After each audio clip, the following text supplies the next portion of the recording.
The top objections that you will hear as you are qualifying your ideal client and as you are getting ready to get on a connection or consultation call with your ideal client.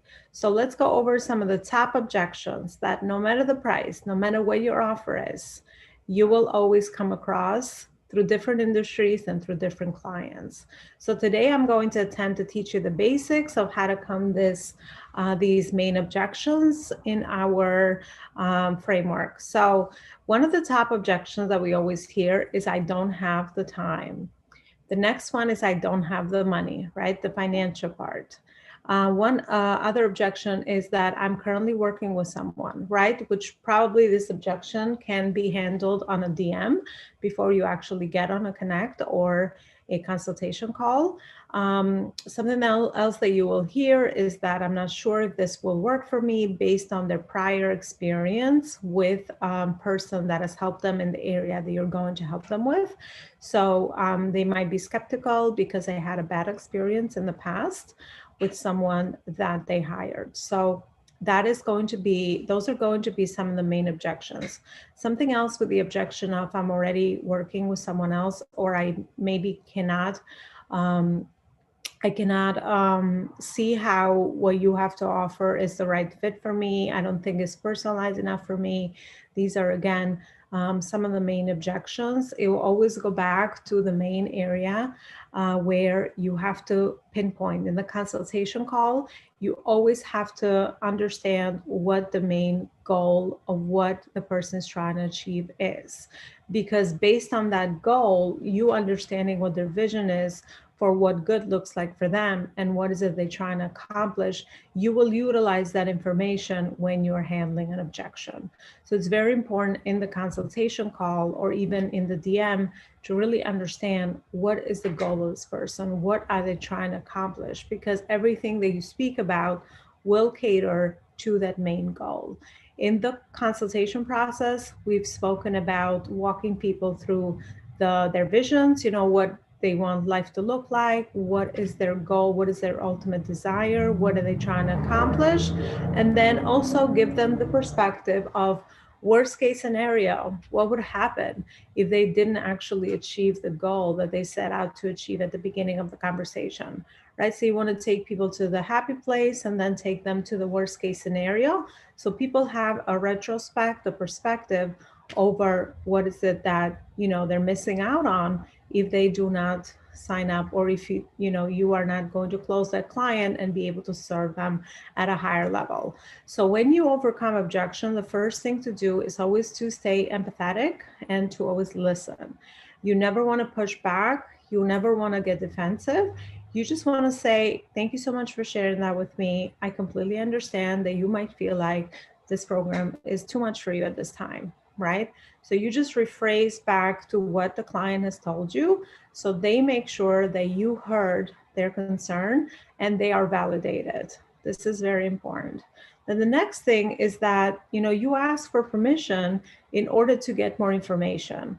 By the way, every objection that we hear is really about an invitation of you to get more information out of the client so you're able to guide them through the process of overcoming their objection. So when you actually emphasize with them and ask them, hey, can I ask you a question? You want to make sure that you're getting their permission to pursue this a little bit further, to dive in a little bit deeper, to really filtering out whether this is a fear, a legitimate fear that you can help them overcome, whether maybe, in their personal lives, they're making different decisions that maybe don't really line up with the ultimate goal they're trying to achieve. So you'll be able to coach a little bit here. You'll be able to give them a different perspective and also hold the space for them so that you can, showcase to them that based on what you said you wanted and where you are now spending your time and effort and energy or money sometimes, these two kind of don't match up a lot of times, right? So that you want to really give them connect the dots for them so they see for themselves that based on what they're trying to achieve, all the things that they're saying they're holding them back are really things that they can be relooked at, reprioritized. We can give them a reframing of the mindset, a different way to look at things. So after you ask them, can I ask you a question? Then you ask them, do you see how my offer is the right fit for you, right? So your offer could be whatever you spoke about and you closed on, right? So do you see how my program is the right fit for you, right? Do you see how my program is going to help you achieve A and Z, whatever they told you at the beginning conversation, which is why it's so important to connect to the beginning of the goals and what they told you and really adapt the language that you're speaking about it to how is it that they're describing their goals. So that's something you want to do. Do you see how my service or my program is going to be able to help you with that? And then the next thing is, dig in a little bit more, and then based on the conversation, take them to the next thing as far as if you still see that they're, they say that, yeah, I do see, how the program is going to be able to help me, and then connect it to their goals. Do you see how this program is going to help you achieve, let's say in my particular scenario would be, $10,000 of income goal in your business, right? Tying it to what they said that they wanted. The next thing to do is really to, help them overcome and see that worst case scenario. Unfortunately, sometimes we're very motivated by the things that, we don't like to happen to us, and for us to be able to stay in the same spot for another year or so, right? So asking them another question to, are you okay with staying in the same spot? You told me that this is your desired result.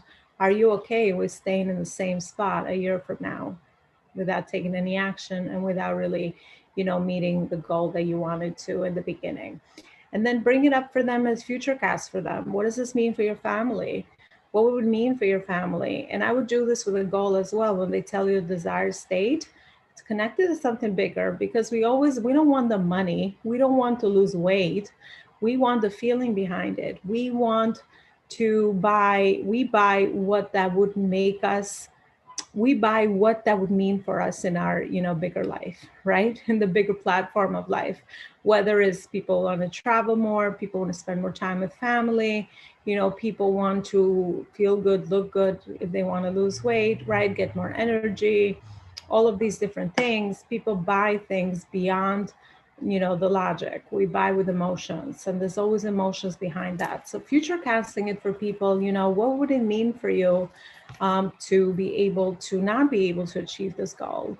What would that mean for your family? What is it that you can't accomplish with your family, right? So always future cast it for people so that they get a bigger, idea into, of the bigger vision into how not making this right next decision for them is going to, keep them back, hold them back from the life that they actually want to create.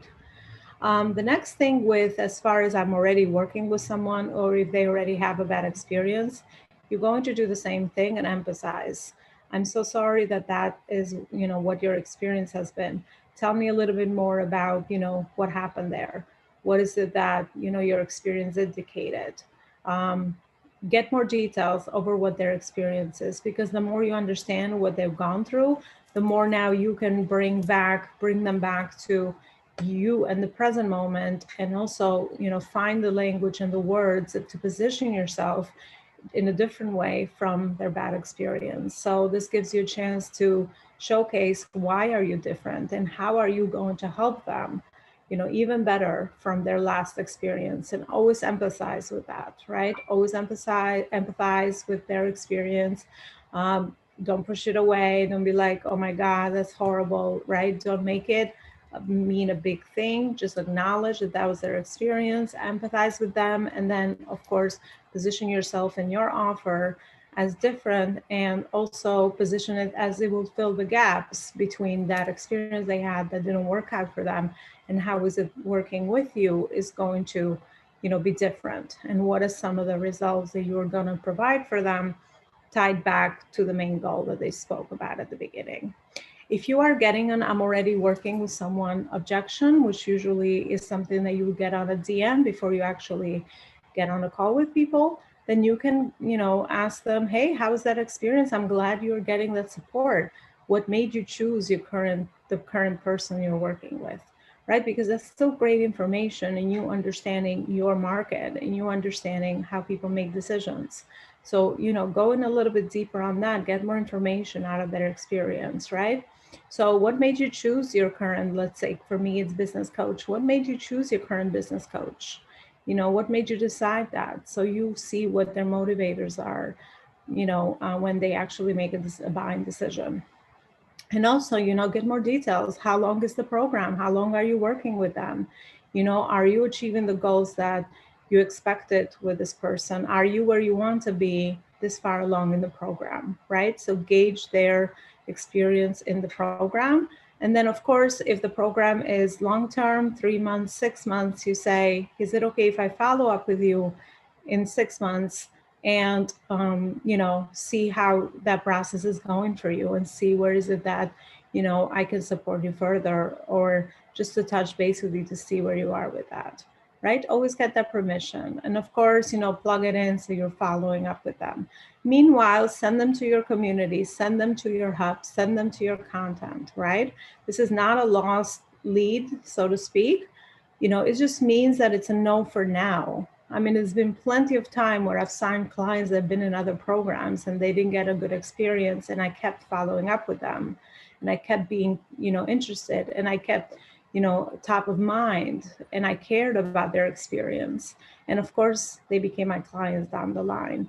So you need to constantly always follow up and care about the other person genuinely, so that you are there for them and you show up when they need you most, which is where they would be in that phase in their business, in my case, and when the timing is right. Because a lot of times things are all about the timing, right? If their people are looking for your service and offer, then yes, you are in the right place. But a lot of times you just don't know when people might be looking for you, which is why we speak so much in the program over content marketing, making sure your content is always out there, and it's really keeping you top of mind, building trust, building a brand, so that people know that you are a resource and you exist and you have been there for them along the journey, so that when it's time for them to need you, they will think of you and they will consider you. All right, thank you so much. This was the end of this session. I'll see you in another session.